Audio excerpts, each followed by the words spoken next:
the genius who terrified the world with his mind. Then his secret was buried in silence, a story that hasn't been told as it should be, about a man who was ahead of his time and paid for it with his life. At a time when the nation was searching for a glimmer of hope in science and light, a man was born in Egypt who changed the rules of physics and baffled the great minds of the West.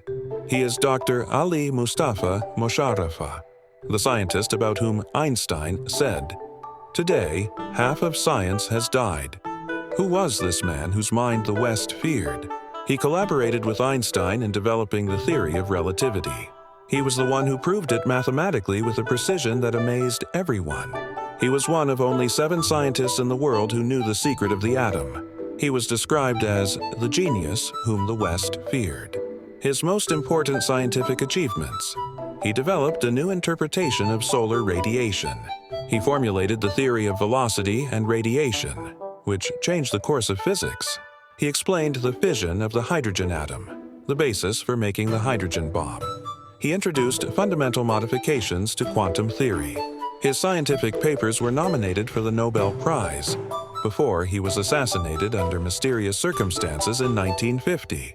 A genius in numbers, the youngest person to receive a PhD in science from the University of London, the first Egyptian to earn a DSc, Doctor of Science degree, the youngest university professor in the history of Egypt, the youngest dean of the Faculty of Science at Cairo University.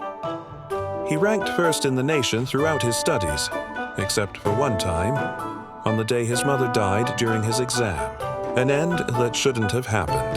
Perhaps Dr. Mosharrafa's death was not natural. Perhaps they feared an Eastern scientist capable of restoring his nation's glory with his mind. But what is certain is that he is a martyr of science and a symbol of a light that can never be extinguished. Messages to the nation: don't wait for the West to remind you of your geniuses. Don't leave your heroes in the shadows while the spotlight is on triviality. Teach your children that Arabs and Muslims have minds that change the face of history. Let's revive the memory. And let's tell our children that this man's name is Dr. Ali Mustafa Mosharrafa, the genius his knowledge killed and history immortalized.